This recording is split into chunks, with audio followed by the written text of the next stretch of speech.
You know, it's a weird day when Iwobi scores. Welcome to SheKnowsArsenal. Let's do this.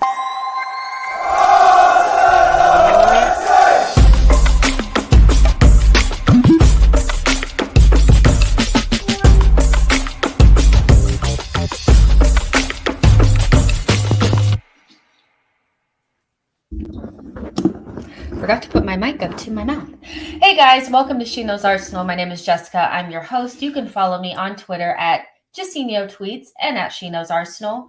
Welcome. It's a strange day. There's a weird feeling, today, during the aftermath of our loss against Liverpool. So weird that Iwobi scores a goal. Isn't that insane? Iwobi has scored a goal. I don't know if Everton go on to win the game because I'm not watching it anymore, but Iwobi scoring a goal, that's crazy. And it's interesting because that game was full of it's full of a lot of entertainment, but not a lot of like good football. So we're just there for like the lulz. But how about the guy that like tied himself up with what is it? A zip tie around his neck for no more oil or whatever it was called. That was hilarious. Like that was so funny. And the guy that got the cutters out was trying so hard to cut it. It was insane. But it really wasn't about the football in that match, got to be honest. It was more about all the stuff happening around it. I have to say, I don't think Alon should have got a red card. For me, it was somewhere around an orange card. And I think it was one of those moments where the referee probably could have made a decision to keep, all 11 men on the pitch. But he chose to give him a red. And I didn't see it as a red. I just think when you slow it down and you show this, the stills, it makes it look so much worse than it actually is. But I think maybe like if Newcastle go ahead and lose the game, I think they kind of needed that a little bit. I'm not gonna lie, I feel like they've been getting a little mouthy lately. So I'm not gonna lie, like as much as I want Everton to go down, I kind of need Newcastle to calm down just a little bit, just relax. You know what I mean? Like you will eventually win the league 12 times over, but not just yet. So, but yeah, that's enough of that. So it's a weird day. For me, I have to say I have mixed feelings in regards to our game against Liverpool. I woke up today and it didn't feel really the same as it did the Man City game. It doesn't feel the same to me. And no, I do. Well, no, Newcastle is not going down. That's the thing. Like Newcastle is not going to go down. They've done enough as far as I'm concerned. Like unless they lose like their next 5-6 games, I think they have enough to stay up now because they spent so much money in January. But I mean, if I could, I would prefer Newcastle to go down. But because I don't think they will, it's just funny to watch Everton score with 10 men and it be Iwobi and all that kind of stuff, especially because I don't think it was a red card. But like I was saying, this doesn't really feel like the loss against Man City, where there was like that sense of we were the better team. And, if the referee had made different decisions, we would have still won the game or got something out of it. This one felt more like an opportunity really missed. And the reason for that is I also think that because we're under much more pressure now than we were against Man City, it felt like, wow, like we really were in that first half the better team. And had we had been able to capitalize on that dominance, and when I say dominance, I don't mean like we were playing Liverpool off the park, but we were definitely in that game. And we were just not really able to create clear-cut chances from the possession that we had. And it's the same story I feel like we have whenever we play a better team. We just don't have the ability to score the goals. And that, I have to say, I know it's coming. I know that we have to still um, recruit players with more quality at the top end of the pitch. But I still feel like our players probably could have made better decisions in that match to change the outcome. But that being said, I'm not devastated. I just feel a little bit like, wow, the Aston Villa game really has so much more pressure on it now. I think it's just there. It's the elephant in the room that if we don't beat Aston Villa, we really have kind of let those games in hand almost go to waste in a way. And we need to make that count. We need to start putting points on the board. Like, well, we've been putting points on the board, but we need to continue to do that. So hopefully we get back on track against Aston Villa. But before we get to that, I just want to know how you guys are feeling after the loss against Liverpool. Are you feeling similarly to the way that you're feeling after Man City? It was kind of like a overall consensus that we played so good, but we just, didn't have that little bit, that little cutting edge, and we were kind of unlucky. Or does it feel different? Did you watch the game back? I did watch some of the game back, and I thought, yeah, in the first half, we were right in that game. We were more than in it. And there were opportunities when Martinelli had gotten clear of Trent Alexander-Arnold in that first half, where if somebody had been running to the front post or, crashing the box, that I don't know, maybe we could have made something happen. And that's where it feels like a missed opportunity really for me. And watching Liverpool play just shows you, like, every time you play a really good team, as good and dominant as we look in games against the lower level opposition, you realize that there's so many more steps to go up at this point, right? Because Liverpool, even though I don't think they played that well in the first half, I think we played good and they didn't play that well, but they were still good enough to keep us from taking advantage of that. And then even in the second half, all it took was two mistakes and boom, game's done. Not only that, after they score the first goal, they can take Diego Jota off and take um, what's his name? Luis? Why am I drawing a blank? Why am I drawing a blank? Luis Diaz.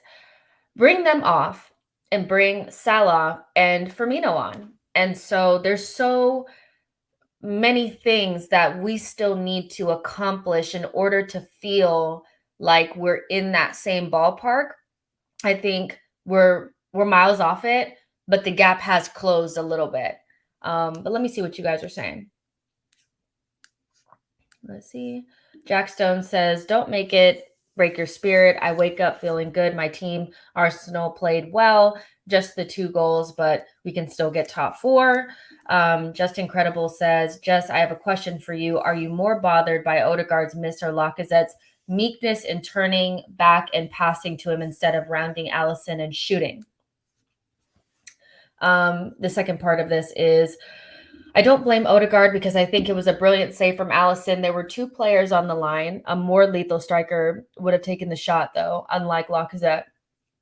I was listening to the Arscast this morning, and they brought up the back pass. I think it was Steven Gerrard back pass, and it went to Thierry Henry, and he just rounded the goalkeeper and kicked it in the back of the net. And I think if you have a lethal striker, I think if that falls to Martinelli, it goes in the back of the net. Because as good as Lacazette is doing for the team, I do think that he's almost succumbed to that. I'm not really a striker. I'm a facilitator in this team, and he does a really good job at it, but we still need him to strike when he gets those opportunities. And so watching it back, I do feel like I'm more annoyed that Lacazette didn't have enough about him, because really, like, Allison was not ready for that back pass. And had Lacazette been more on top of it, I do think we could have taken advantage of it. Once it went back to Odegaard, they had already set, and Allison was already in a good position to block Odegaard's shot. So I am a little bit more annoyed at Lacazette than I am Odegaard. That being said, this is kind of the Lacazette that we have now, and I don't think we're going to get anything different. So that's kind of where I live with that. This game was very much so if we had a striker game. That's really what it felt like. There's so many moments where I'm just like, oh, if we had a striker, if we had had somebody that could just make those runs into the box, because Martinelli put two or three really good crosses into the box, and they weren't perfect, but a turned on striker makes a run across the front, of the defender, or, pulls away from the center back and comes to the 6-yard line. And it wasn't coming off. And so, yeah, I'm more upset about Lacazette than Odegaard there, to be honest, because it was really good goalkeeping by Allison. Lucas says Arsenal showed number 4 is there at the end of the season, safe 100.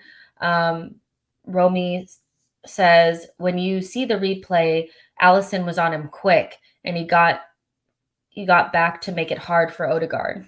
True. I mean, that's what good goalkeeper will do for you, and even if you look at it from the other perspective, if Ramsdale saves Jota's shot, we're still in that game. And so there are levels to this. And that's really what Liverpool showed us, is that's where we need to get to.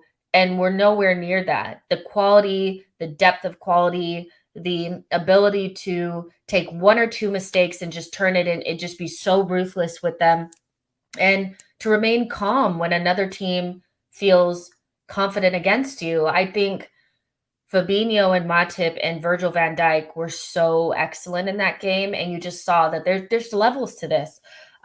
Blake says Arsenal should be proud and keep momentum because good for the whole game, but it was mistakes that let Liverpool score. And the first half, very good and deserved a goal, but quality was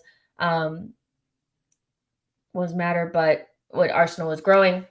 Yeah, I think all of us kind of feel like we are going in the right direction. It just feels a little bit like maybe I'm rushing things, but I do feel like, okay, so Martinelli's chance at the end of the game, at the end of the second half, if that goes in, I think we feel better. It's so weird how we just never score against them. We never score against Liverpool. But they do give you very little opportunity to do so. Doyen Sola says the chance falls to Tony and it's in the back of the net. Maybe. Sasquatch says the game will do Gabby's confidence a world of good no matter the result. I think he was having some internal turmoil about whether he was a winger or not. This game can reinforce his belief. I don't think he needs to worry about what he is. I think he's somebody that could be dangerous through the center, on the right, or on the left. And I'm not really too worried about, is he a 9 or is he a winger? He's just a really dangerous forward that is going to be a menace to any back line, really. So I'm not really worried about what he is. If he's having an internal conflict about it, hopefully he can rest his mind about that, because he's just so dangerous, and he has an X factor about him that I feel like Saka and him are so different, and they're both so good in their own ways. Saka is so consistent and reliable and never really drops really bad performances. Even his worst performances are not super bad. Martinelli can sometimes fluctuate and go in and out of games, but he has an X factor about him that's just undeniable, really. He's just somebody that I just feel like he could be anything he wants to be. And he could be at the tippy top of the game. He could play for anybody if he continues on this trajectory. Edison says, if Xhaka is playing more advanced and Partey playing in a lone pivot, then ESM, maybe that's ESR, could play where Xhaka is playing. We will get more going forward. I've seen a lot of this lately. I think we also are a little bit, what is the word? We want to get all of our good players on the pitch at once. We want to see ESR and Martinelli and Saka and Odegaard all out there at once. And I understand that. And I know that for me, Xhaka in that role, I think he's doing as much as he can. This is his full capacity. This is as good as he can do in that position, that left 8 position right now. I don't expect him to do any better. And I know with a different profile of player, we could get more out of that position. But do I believe that ESR can play in the midfield? No. I think when you watch how Xhaka and Thomas Partey played in the midfield yesterday, to play up against Fabinho's and Thiago's and Henderson's, Rodri's and Kevin De Bruyne's, McGinn's and Douglas Luiz's, Basuma's, to play against these grown-ups. I just feel as though his body is not developed enough to play in midfield and withstand that level of um, pressure and physicality. I think he does really well out wide because he can there's green grass in front of him and he can just kind of turn his defenders. But in midfield, it's a grown man's game. And I just have this weird feeling that he would just get shoved off the ball and that's it. And he's not really that reliable defensively. And Xhaka does do defensive work for us in that left 8 position as it stands. And we've seen ESR, Odegaard, and a lone pivot. And even though we're playing better now, I can't say that I've ever seen us play that way and it looks successful. So I think if we want to do something like that, it needs to come next season. Or we need to recruit somebody in that position, which I think we will. Right now, I don't think it's time to tinker. We have 12 games left or something. And what we're doing is very successful against everybody but the tippy top of the scale, right? And so I think you just go with Xhaka for now. But I understand why people want to get ESR in that position because, we're not getting enough going forward from Xhaka. But my thing about Xhaka in that position is that I just feel like because he can't sort his feet out and he's not quick enough, he holds on to the ball too long. It doesn't slip Martinelli in behind. I'm not sure that I believe ESR has that ball in his locker either. I don't think he's really much of a passer. He's more of a big space runner, like a ball carrying type of midfielder. And I'm not sure that's what we need on that side. But that's just my opinion. I think we need to wait until next season and just leave Xhaka there. Just Incredible says, Liverpool drew 2-2 with City earlier this season. City dominated that game, and all Liverpool needed were literally 2 chances to rescue the game. What happened yesterday can happen to anybody, and that's very true. I think our main focus this season was to, I guess, just go back to how you felt at the beginning of the season and say, what were your – because we've been – nicking points off of the top teams over the last couple of seasons. I think people forget that. We've been beating them in cups and also getting points here and there. But we were not really good against the teams that we should be beating. And I think that's kind of where I'm like, okay, well, what's the trade-off here? And at the beginning of the season, I wanted to see us beat the small teams, beat all the teams that we're supposed to be beating, have a style of play, be defensively sound, and finish in the top 6. The only thing that's changed is that I feel like we should finish in the top 4 because we know what's going on in the league and we're a lot better than we probably thought we would be. I think next season is the season really to be more maybe harsher on the boys and the team and Arteta if we're not able to get points off of the top 3 teams, and that's Chelsea, Liverpool, and City. We do pretty well against Man United and Spurs. They're not really who we're talking about. It's those top 3. And it's not over yet. We still have to go to Chelsea away and see if we can get some points there. But it couldn't happen to anybody. And that's just, they're the elite level of the elite part of the spectrum. Like those teams, those are the 2 best teams probably in the world beyond like Bayern. So it's kind of like we're not there yet. We just got shown levels. You know what I mean? Just Incredible says ESM is Emil Smith Martinelli. I like that. Omniconcept says ultimately Liverpool is seasoned, experienced team. They never lose sight of their objectives ahead of them. Arsenal lack these qualities. I think we're getting better. I think, like the Wolves game kind of showed us that even when we're in adversity, we can keep our eyes on the prize. I think our consistency shows that against lower level opposition, we can get things done, even if things aren't perfect and all that kind of stuff. But at the tippy top of the spectrum, we're just not quite there yet. And that will come over time.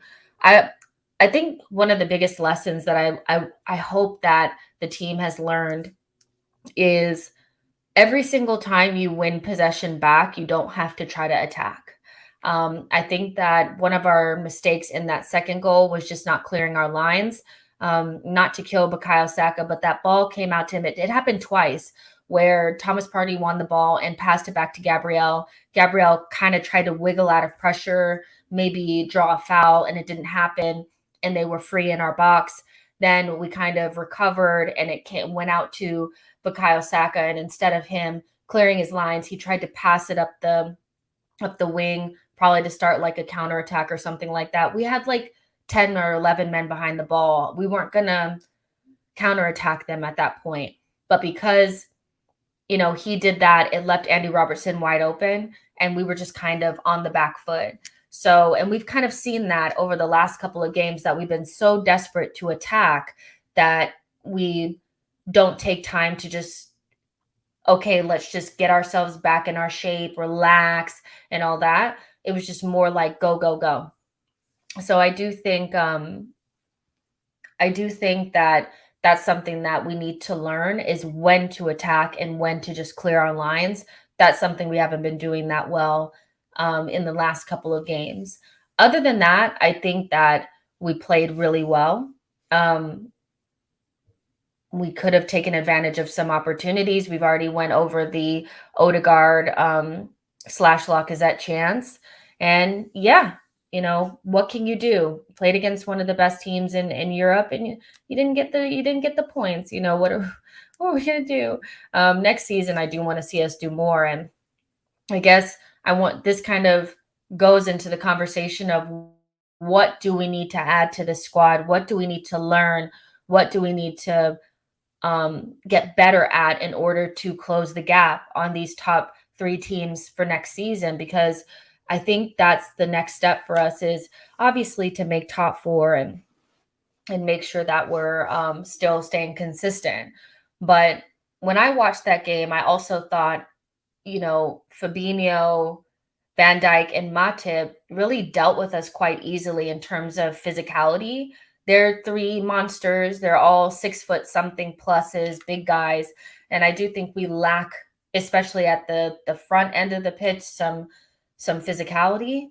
So that's something that I think needs to be looked at in the summer. I think the midfield was just fine. I thought Thomas Partey was exceptional, probably our best player beyond Martinelli. And yeah, just knowing when to attack and when not to attack. And obviously we need the striker, right? Those were big points in that game. Tony Smith says Laka is too slow. Yeah, he is very slow.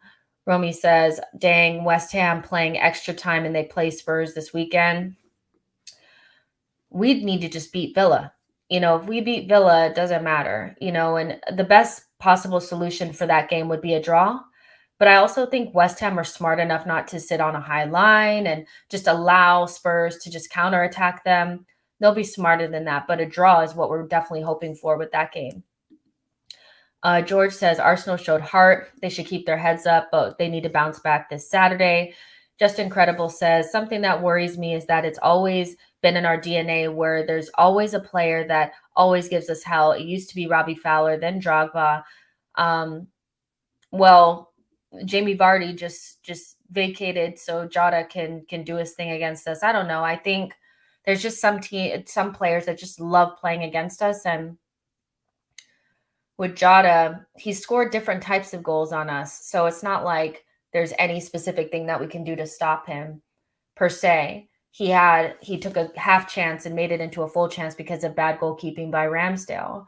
So I think if we're just better defensively, that will, maybe combat some of that. But ultimately, there's just some players that just love playing against Arsenal and do really well against us. And I'm not quite sure that there's anything that we can do, really. But maybe it's the type of players. I think with Jota, one thing that makes him really difficult for us to deal with is just the fact that he's so relentless. And I think that's Liverpool, like, in general. I think with Man City, it's a little bit more of like plugging gaps and making sure that they don't get cutbacks and just being really good in your shape and picking your moments. With Liverpool, because of the way that they can attack, in the way that they can just pressure you into making mistakes, which is kind of what they did on us in the second goal. I think that's kind of just what it is we haven't figured out a way to cope with the pressing and the pressure. And Jada's just played against us so many times and been a beneficiary of the way that they play. So I think in general with Liverpool, just the way that they set up and the way that they play doesn't suit us because we're just not good under pressure, like when we're being pressed. And they definitely pressed us into mistakes in that 10 minutes, and that's how we lost the game. So I don't know how we combat it. I just think we need to clear our lines quicker, choose our moments better, make better decisions. I think it's just more that. I'm not sure it's just Jota. Um, Just Incredible says this is the same defense we'll use going forward, so they need to figure out a way to shut down Jota in these games. I just think they need to figure out a way. It's not because when Jota scored, it wasn't Jota. It was all the little steps before that led to him being able to just be wide open in the box. And I think it was more just we fell asleep for one split second, allowed Thiago to have very easy possession right at the edge of our box, and he found the perfect pass into Jota, and he took up. I mean, if Ramsdale is defending his front post, it doesn't go in. So I'm not sure that it's just Jota. You know what I mean? I think we need to figure out a way to play against teams that put us under that level of pressure. I think it's more that. I'm actually more concerned about why it feels like we can't cope with Liverpool. That's more what I'm concerned about. They've scored a lot of goals on us. When you look at the amount of goals that they've scored, they probably scored more goals on us than they have on anybody else. There's something about Liverpool, Klopp's Liverpool, that just we can't cope with it. We just can't. Sean says, I miss Tommy a lot. So do I. Ben is doing a lot more defensive covering, looking after Cedric. Hope Tommy can look after himself. I think Cedric has been so good that he got called up to the Portuguese national team. So I don't want to crap on him too much. I think he's done a good job, but I miss the way we looked defensively with Tomiyasu there. I think we were a lot more I think we're better with him, obviously.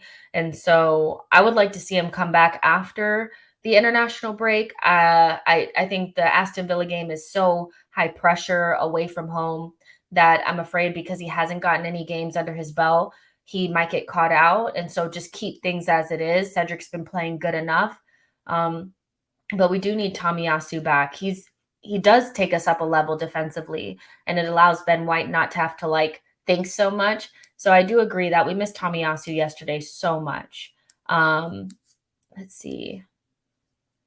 Oh, Jonathan says, nothing was done wrong in the game. They were just lucky. That's it. Arsenal was the better team. I think they made their own luck by pressing us into positions that we didn't want to be in and us not being smart enough to clear our lines. But I do think that in large parts, we were the better team, Let's see.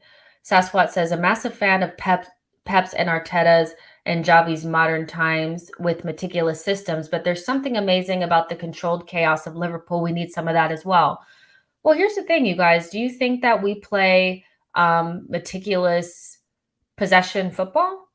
Because I don't think so. I think we're pretty direct. I think if you look back at the Leicester game, the Wolves game, Brentford, we're not passing, doing hundreds of passes and possessing you to sleep. A lot of times we have just as much, if not less, possession than the other team. I think we are set up in a way where it's hard to pass through us. But the way Ramsdale is smacking the ball to Martinelli over the top, and Martinelli's taking it down and driving at defenses, that's very Liverpool. And we do a lot of, kicking it long and then winning second balls and stuff like that. So I would say we're just not as good of a version of Liverpool with some pep.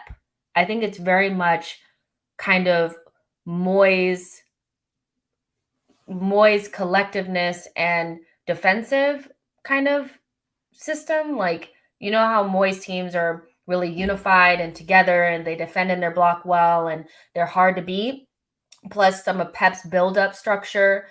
But we do have elements of Liverpool in us. And I think we got to look back at some of our games. I think we're very direct. And so I don't see the meticulousness that you're saying. But I will say that I think some of the controlled chaos comes from the types of players that they have up top.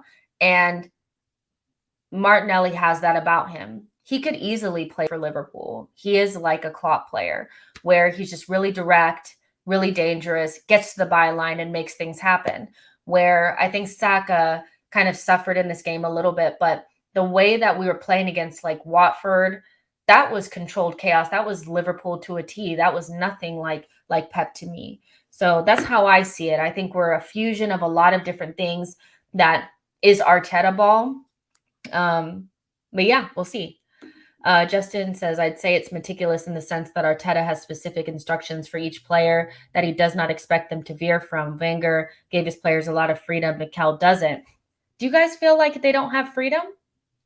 I'm not sure that I think that they don't have freedom. I think we do attack in a certain way, but once they get into the final third, I think they're making their own decisions there.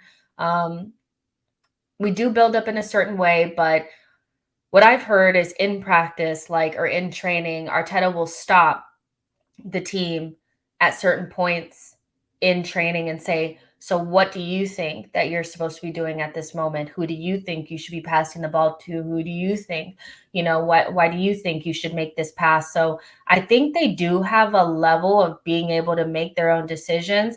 I just don't think we have the level of player like Salah, like Mane, like Firmino, where they get into the final third, they have that thing going on. We are expressing ourselves more. I think like a year ago, it seemed more like we're so stiff and rigid. I don't really see it like that anymore. But I think that'll come out more as we get better players and the players that we have are able to express themselves more. I think that's how I see it. We're a lot more direct than we have been in the past. Let's see. Happily Egg says the back four of AFC need to move the ball very quickly when they play LFC. I think you have to be a passing team with Partey and Odegaard, otherwise they are wasted. Sean says agree. Very old Liverpool, even with scoring wide forwards. In Laka as a French Firmino, making players look better without scoring loads. Sasquatch says, but was that not because of Liverpool's quality and our only attacking stems from that directness? Against lesser teams, we were very much aspire for a meticulous system. It's just that we ain't there yet. I would say go back and watch us play against Watford, against lower level opposition. We were kicking it long to Bukayo Saka, but we were doing different things. We were also getting it to Odegaard, I don't see the meticulousness, you guys. I really don't. I think we pass through the thirds, which is pretty normal. But the way that Ramsdale is kicking the ball over the top and we're running into space and attacking the fullbacks, we do it against everybody. We've been doing it for months. I don't know. I don't see us sitting there passing it needlessly backwards and sideways and trying to pick the perfect pass. I don't really see it like that. But maybe it's just the way that I think that we play. But anyways, we have to, we'll move on from this game. And just, I don't know. If you guys have final thoughts on how you feel about the game or what needs to be added in order for us to get to the next level, just go ahead and put it in the chat. But I think it's okay to kind of wrap this up and put it in a bow and just put it behind us, because ultimately that's what the team has to do. I can't lie, I am a little bit worried about the Villa game, not because I don't think that we'll be up for it, but because of the fatigue.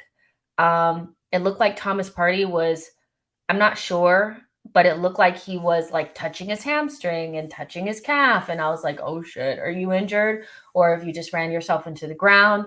Saka looked really tired. Odegaard looked really tired. And even though they didn't have the best games against Liverpool, they can get something from Aston Villa. And we need them, in this game. So I don't know. I am worried about it, but Arteta did come out with some comments around the Chelsea game being rescheduled like literally right before the Man United game. I think we have about 64 hours in between each game. And usually if you play like midweek, if you were like in Europe, you wouldn't be like the first game of the weekend or whatever like that. And he was a little bit, he was angry about it. He made it known that, the recovery time is just not enough. And, it's difficult to play so many games and not have the recovery time. I have some thoughts on this. I think that many managers over the last couple of seasons have complained about the lack of recovery time, and how it affects the players. So, I mean, Klopp has done it many times. Ole Gunnar Solskjaer has done it. So it's not anything new. And the media obviously made it seem like he was complaining that we had more than one game a week, which 100% was not what he was saying. He was saying the recovery time is not enough, not that we don't want more than one game a week. That would be really silly of him to say, knowing that we're pushing for Europe and knowing that he wanted Europe this season. Like, that's very strange. But I mean, it was just weird how people were spinning it into Arteta, is complaining, but it's his fault because we were faking COVID so that we could get games called off, when the one game that we got called off because of COVID is not even being rescheduled. So you could just sense that there's a lack of competency, like just a lack of like actually listening to what he's saying. And even though it does benefit us to have games spread out, it doesn't mean that the lack of recovery time is not an issue. That being said, I don't think it's a good idea before we go into this game against Villa and we go into the rest of the season with so much on the line, to put it out there that you're worried about recovery times and stuff like that. I feel like I don't want it even in the air that he's worried about that. I don't want it to get into the player's mind that they're tired and they may not be able to get things over the line because we have too many games and they're under so much pressure. And I'm not sure that I feel like that was something that Arteta needed to come out and do, even though I understand why he said it. And I don't think his point is wrong, if that makes sense. And so I wonder what the thought process is there, and if we can use this as some sort of like us versus them thing versus like a excuse why we can't get top four, because I'm not sure that I feel like it is. Had we had played like the Spurs match when we were supposed to, we probably wouldn't have done well because we didn't have our preferred midfield. And we know if we don't have that, we can't win a game. I do think that it's unfortunate that the Chelsea game has been put where it is, but I think we just have to kind of suck it up. And this is where Arteta needs to earn his money. He needs to figure out a way to rotate the squad and get the most out of what we have in order to get the results that we need. So he's going to have to make some hard decisions. Chelsea away is our last game where I feel like we have a very small opportunity to win, right? So if we went there and didn't get any points, all right, because they're a better team right now and we're away from home and they're really hard to get change out of. They don't give up very many goals and they'll be at home. So do we go 100% against them, or do we kind of, like Saswat says, park the bus, try to nick something, but if we don't, take all of our good players off and save our energy for United? United at home is a much more winnable game than Chelsea away. And so for me, like watching how we went all out against Liverpool, I think that was kind of what we all wanted. We're at home. You really can't be parking the bus against Liverpool at home. It's just not a good look. But we'll see how that level of energy spent on a game that we were probably always going to lose is going to affect the Villa game, which is a game that we really have to win. And let's say we drop points against Aston Villa, which I don't think will happen, but let's say it does happen. Do we not use that as a data point to manage the squad better in this next round of games where we're going to be playing 3 games in 6 days and 2 of them are really difficult? And I think with Arteta, this is where I'm kind of looking at him like, you're doing a really good job, but the decisions that he makes from now until the end of the season really could be the difference between being in 4th and finishing who knows where. As good as we've been, the table is still really, really close. I don't think Spurs are going to drop off. I don't think Man United are going to drop off the way that we hope that they're going to. I don't think West Ham is either. So we have to be better than those teams. And so the decisions that we make with a very thin squad have to be the right ones. Arteta and the board decided that they wanted to let go of players and start emptying out the squad for the summer. Fair enough. But you still have to find a way to manage it. And because you don't have as many players, you don't have as much quality, they're going to have to make hard decisions. And so coming up against Chelsea in that period of time, I don't think complaining about it and then not making adjustments and potentially losing against Chelsea and United is not going to be a good look for Arteta. I think he needs to make some decisions. We're not going to be able to play our best team every single game.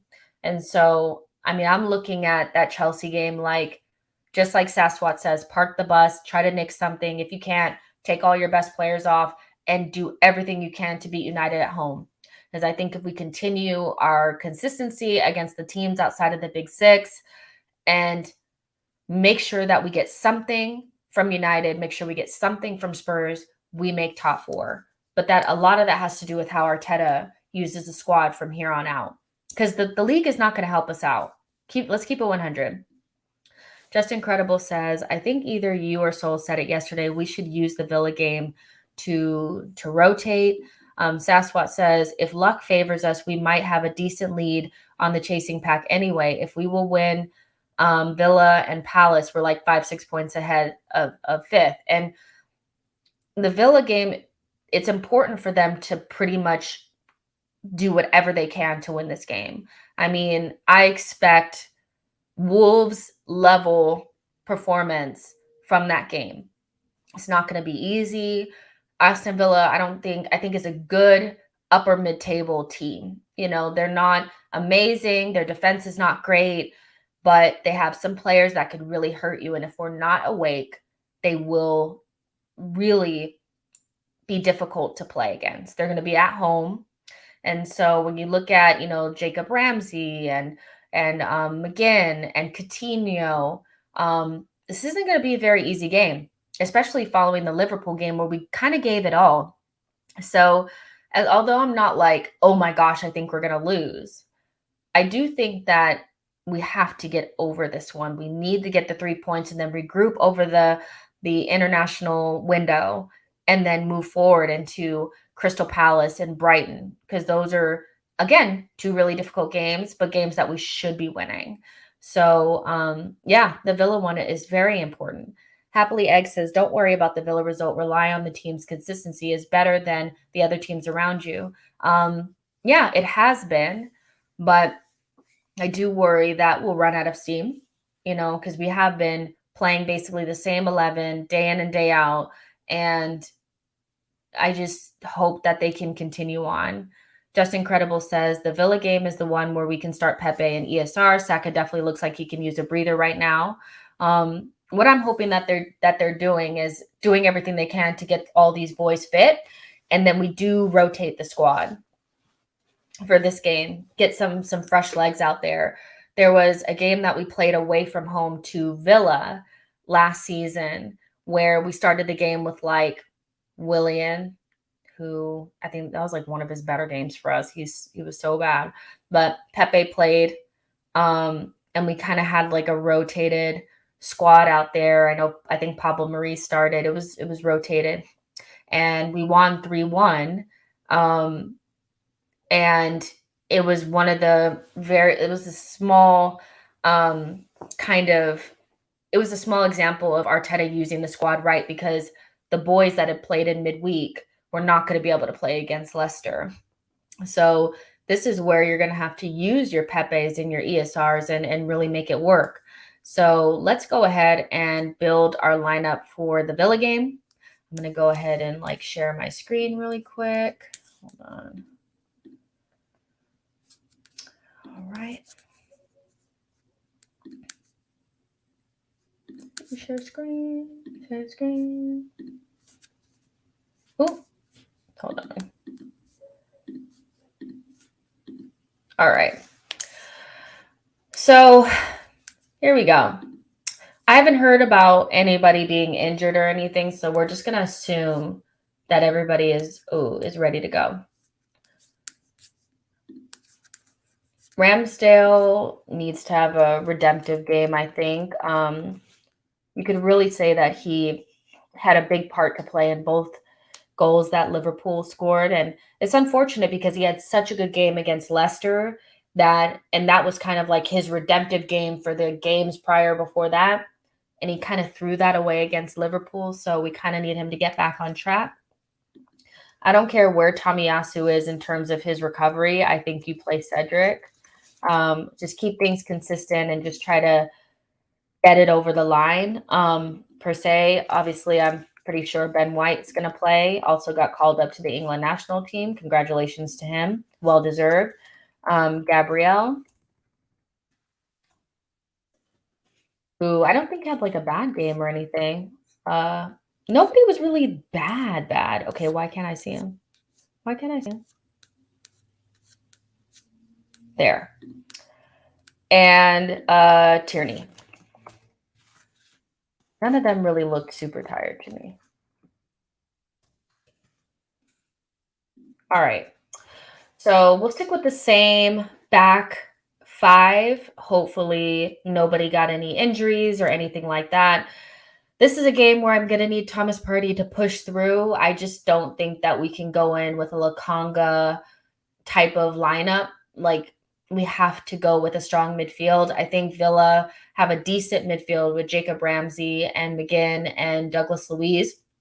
And so what we don't want to do is go in there arrogant and think we can start Lokonga and Xhaka and make it work. Thomas Partey touching on his hamstrings and calves and stuff really scared me, but we haven't really heard anything, so I'm hoping that he's okay. He was excellent against Liverpool, so I would like him to play again. Now, I'm pretty sure Xhaka is going to be fit. I'm going to put him in there. And here's where it gets interesting. Do any of you guys think that we should play like Emile Smith-Rowe as the number 10? Do you think we should play Odegaard? Do you think Odegaard needs a rest? Because Odegaard looked leggy against Liverpool, but he was also marked out of the game.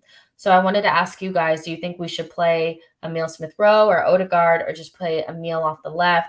What do you guys think about Odegaard? Let's see.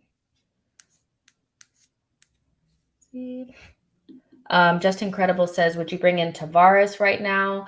Tierney struggled lately and finally had a great game yesterday. I want us to rest him, but I fear it may break his momentum. I'm more of the mind of just keep the momentum going with Tierney, and it's such an important game for us to get over the line that you don't really want to put somebody in there that may buckle to the pressure. I just think we have to limp this one over the line. So I would not put in Tavares, and maybe start Tavares against like Crystal Palace or Brighton or something like that if Tierney needs a rest. Yemi says no. Odie plays. Saswat says, nah, can't risk that. Running rings around Konsa is far easier than Virgil van Dijk. Just Incredible says, I think we should go with ESR because Odegaard will also play heavy for Norway over those 2 games as their captain. Rami says, I think if they think Odie's fitness is okay, play him, but I would not mind ESR. I mean, you could play Emil Smith Rowe and then put in Martinelli on the left and Pepe on the right. You could do that. But I just wonder who's going to pass the ball into the strikers. I don't see, because Martinelli's not really a striker, Pepe's not really, or Martinelli's not really a playmaker, neither is Pepe, and neither is Emil Smith Rowe. They're more ball progressors and stuff like that. So I just wonder where the the passing is going to come from with this group. But I'm actually going to stick with Odegaard. I think I'm going to stick with Odegaard personally for my thing. I think if it ain't broke, don't fix it. But I do want to get Smith Rowe in here. So what I'm going to do is maybe put Martinelli on the no. Martinelli's so good on the left. See, this is when it gets confusing. Okay, let me stop. Because if for some reason we're not playing well, we could always bring Odegaard in, right? So I guess you could do something like this. And then play or is this a opportunity to play Martinelli through the middle? Because Lacazette looked not great, against Liverpool. Would you guys maybe play Martinelli through the middle and play ESR and Pepe and Odegaard? That's a way to get most of our talent out there at one time. And Lacazette can come in if things aren't going well. But is he tired? Was he just not into the game? I'm not sure. I would not play Nketiah. I just don't think that he adds much in terms of being able to come deep and collect and all that kind of stuff. I just don't. I think he's still more of a poacher. But Omniconcept says Ramsdale, Tierney, Gabriel, White, and Cedric, Xhaka, Partey, and Odegaard, ESR, Nketiah, and Pepe. So taking out Saka and Lacazette. Lacazette may need a little bit of a break because he just didn't look great. Just Incredible says, I have no problem with Martinelli through the middle. Lacazette is limping to the end of his career. We may just need to if it doesn't work out, we could just bring. Here's the thing. This is why it's so difficult, is because Rami makes a good point. Is this the game to shuffle team dynamics? I think if we don't know about any injuries, I think he'll probably just play the same team. But I do think Saka needs a rest. I think out of everybody that I watched play yesterday, I would say 100% that boy needs a rest. He cannot run anymore. So I would play Pepe on the right. And I think you kind of have to stick with Odegaard if he can play, just because of that continuity. Yeah. And yeah. That's probably it. Because this keeps things relatively the same. The back line and the midfield stays the same. So you keep that continuity, because our midfield is just so different without one of those pieces. So I do think that now, thinking about what Rami just said about, is this the game to shift dynamics? This keeps the dynamic relatively the same, but you can also rotate. And if things are not going the way that we think they should be, you can bring in Martinelli and Saka off the bench. And hope that Lacazette can run a little bit. Let's see what you guys are saying.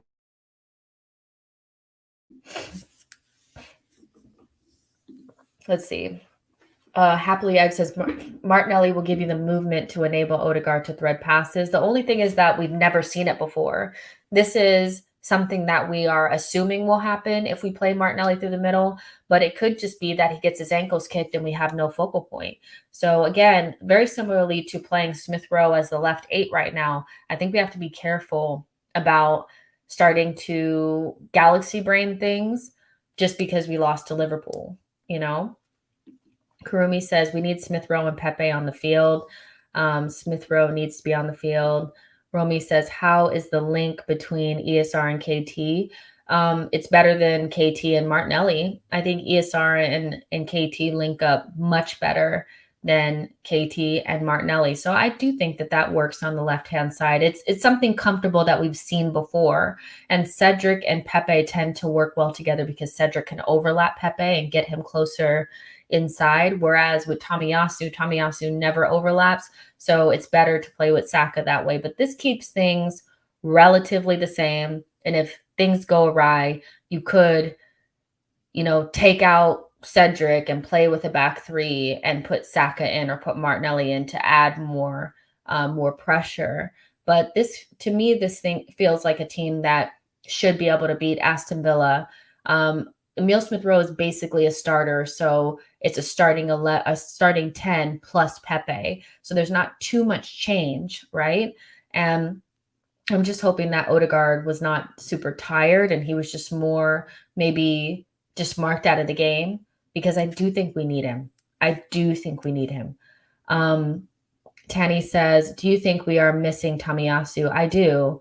And you look at the goals that we've given up. Our defensive record has not been as good since he's been out. That's one thing. We've been giving up a lot more goals. Both goals yesterday came off of the side that Tomiyasu usually plays on.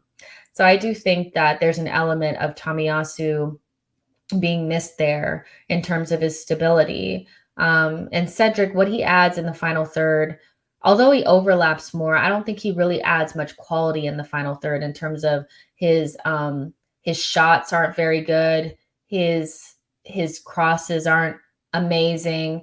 So I don't really think we're adding much but an overlap with Cedric. But that being said, he's doing a good job.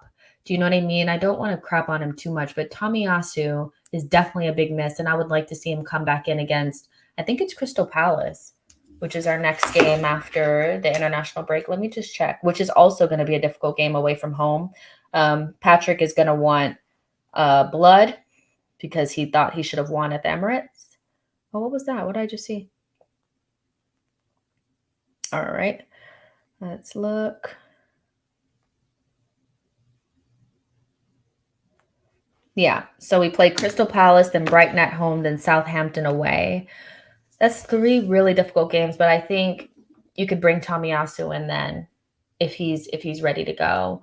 Logan99 says, how did you learn so much about soccer? I literally just watched so much that, yeah, and I just try to study the game and give my analysis. Ify says, starting lineup should be exactly the same except for Saka if he isn't fully fit. So you don't think bring Emile Smith-Rowe in? I think you could bring Emile Smith-Rowe in and do something a little bit different. Romy says, I like this lineup. I was nervous for the game before due to tiredness, but now that I see this lineup, I like it. I mean, the only thing that I can say is that right-hand side is really weak defensively. Saka, even though I feel like he was kind of culpable for that second goal against Liverpool, what he does do really well is track back. And this is going to be, I think, an open-ish game, kind of going back and forth, because I don't think Gerrard is going to sit back against us. I think he'll assume that we're tired and vulnerable after losing this game against Liverpool and playing so soon after that game. So I don't think they'll sit back on us like they did against West Ham. They sat in against West Ham, but I don't think they'll do that against us.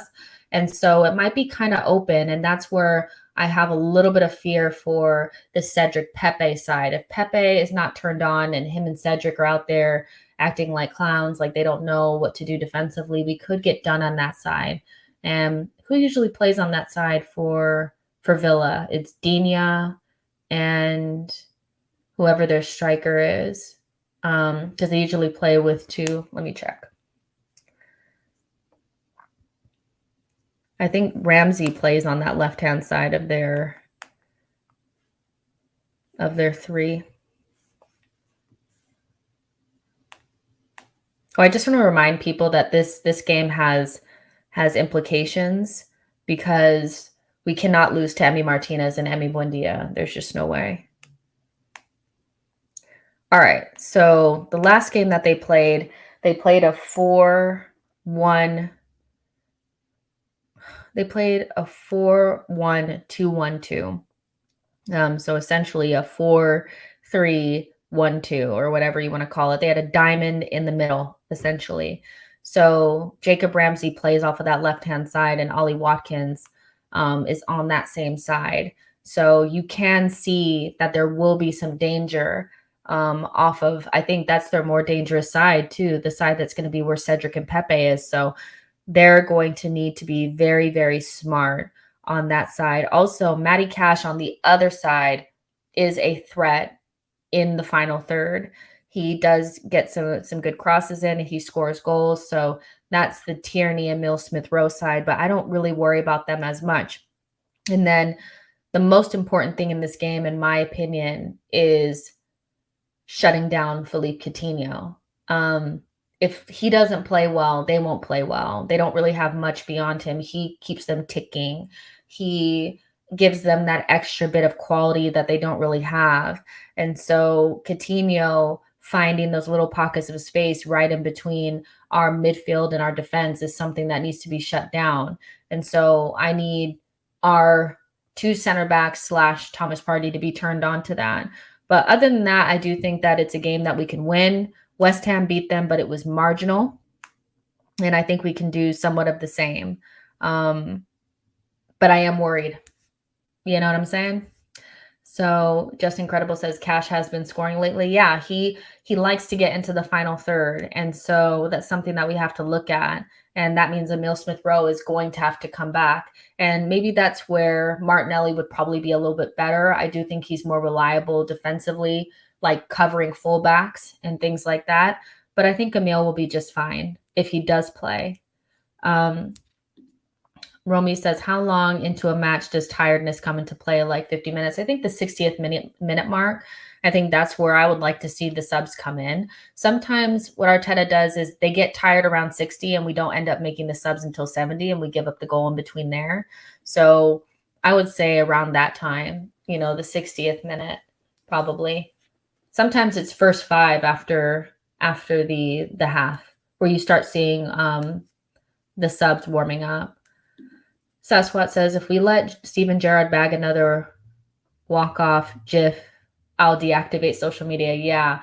The thing about him is that people are assuming that he's going to become this really good manager. And I would say that the jury's just kind of out on that. We have to see what happens. I haven't seen anything from Aston Villa but some nice football to suggest that they're going to be that he's going to be doing anything. That being said, I think that he'll fancy his chances against us. I think where he respected Moyes and West Ham, he will disrespect us with the thought in mind that we just had a really difficult game in midweek. And that may play into our hands. I think we play better against teams that open up than teams that are defensively sound and sit in a block. That's why I do think it could be somewhat of a basketball game. Tanny says, can I ask what's your opinion on Arteta and his tactics? Also, who do you think we need to sign to strengthen the squad next season? I guess just to keep it shorter, I think tactically Arteta is doing a very good job. One thing about him is that he's very meticulous in that aspect of things. Like you can tell that our team is ready to play the game. I don't ever think we're getting tactically outdone. The last time that I thought we got tactically beat was Chelsea at the beginning of the season, where we didn't really deal with the wing back on that side and the outball to Lukaku. But since our players have come in against Norwich at the beginning of the season, I think tactically we've been spot on. So I think Arteta does a good job there. I think his talent IQ is very good.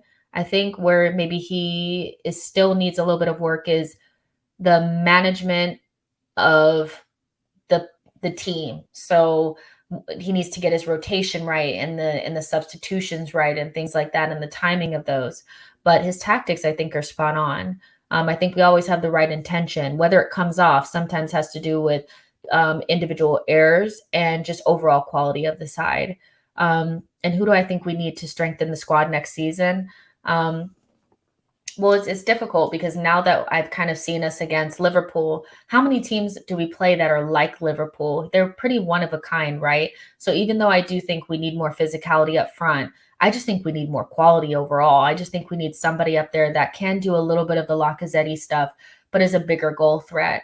On this channel, I've said that, as our main attacking signing, I would love to see João Felix come in from Atletico Madrid. I think plopping him into that false nine position would be a good move, especially because he can play left wing. So we can do multiple things with him. And I think he would link up well with Odegaard because those two players kind of Odegaard and João Felix can play like the 10 roles. And then I think our wide forwards are always going to be kind of like our strikers. So that's kind of what I would like to see there. We've been linked with Rafael Leao from AC Milan, as well as Moussa Diaby today. I would take either one of those as an additional attacker that can play on the right side or on the left side as just a direct, running, sprinty, punchy, wide player. I don't think we need another creative player on the wing. I think we need somebody that can bag goals. And Moussa Diaby in particular is, for me, a mini Mane type player. He could be very similar to him. I think he's only 22 years old. And it's a shame that PSG couldn't hold on to him because he's going to be such a good player. And Leao's quite similar as well, only he's a little bit bigger. So those are the two players that I would bring in, or some version of that kind of player up top. And then we need a left 8. I like Fabian Ruiz, even though he's said to already have rejected us. And if we don't get him, I wouldn't mind Housamawar. I kind of am over that, but I still kind of am like, but if he changed his agent, yeah, maybe. So I'd be looking for a left 8 similar to Housamawar, somebody like Leao / Moussa Diaby and João Felix, and then a backup striker like Ivan Toney, so that we can have somebody that we can just throw on in the last couple minutes of games that can get their head on the ball. That's pretty much my summer wish list. Lucas says West Ham kicks out of Europa League Masters. Oh, they did. Oh, they won. Oh, great. Amazing.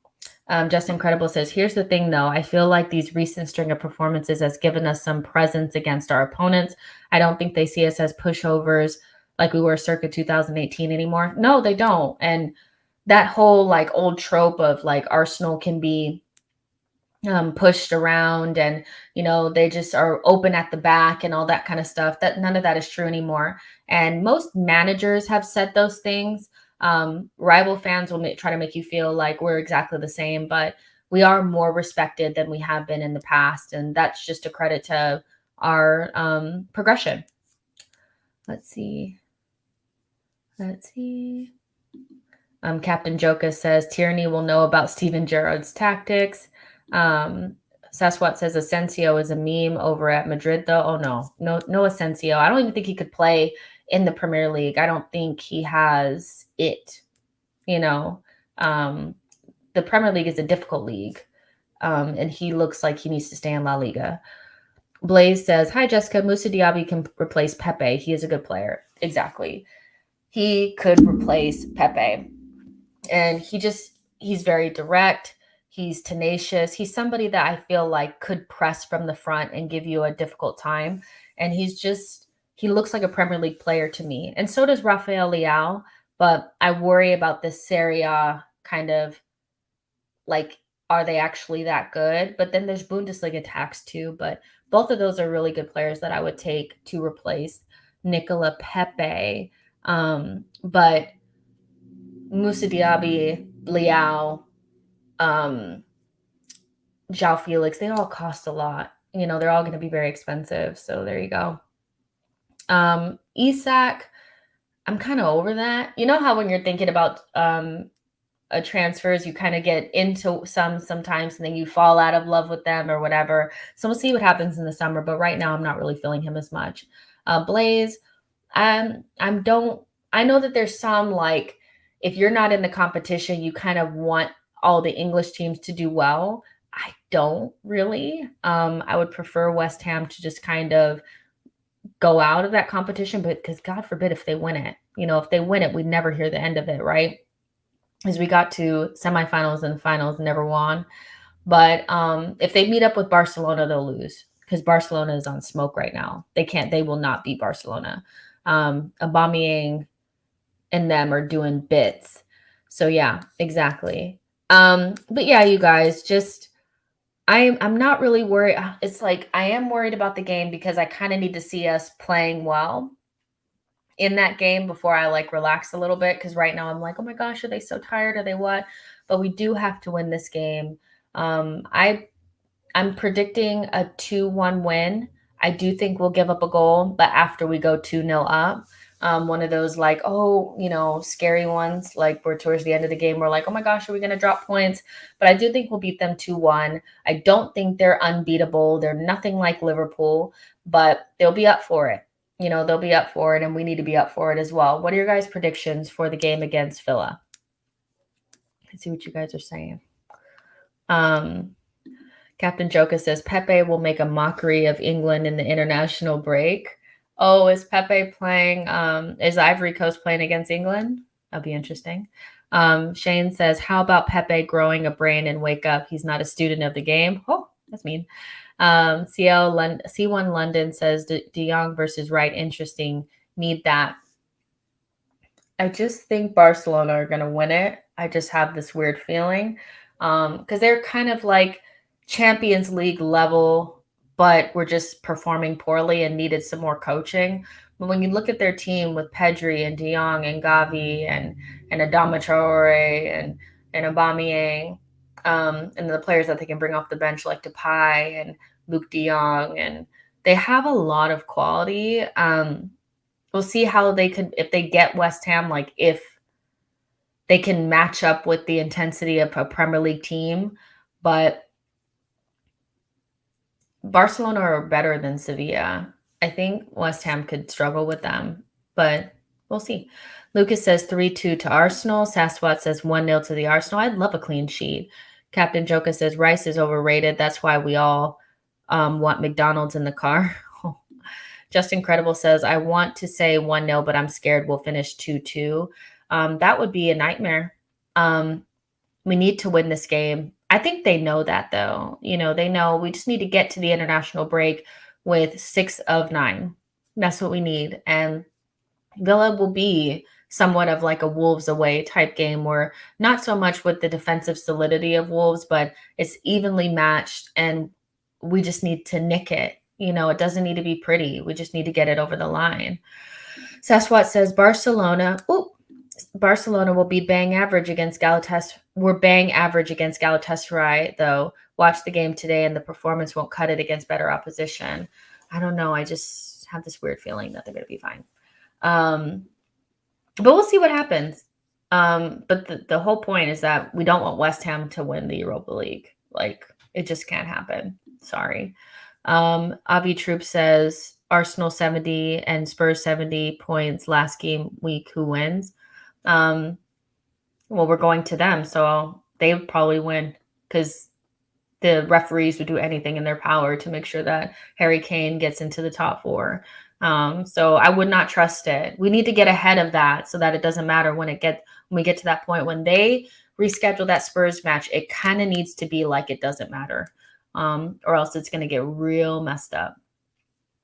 Happily Egg says, I think AFC will beat Aston Villa 2-0, but if they don't get a hold of Coutinho, it could be 4-3. That's the thing is like, we kind of need to dark arts that guy. We need to knock him around, make sure that he doesn't get clean possession, because then he'll kill us because he's a Champions League level player playing in a mid-table team, Captain Joka says Aston Villa 0, Tricky Reds 3.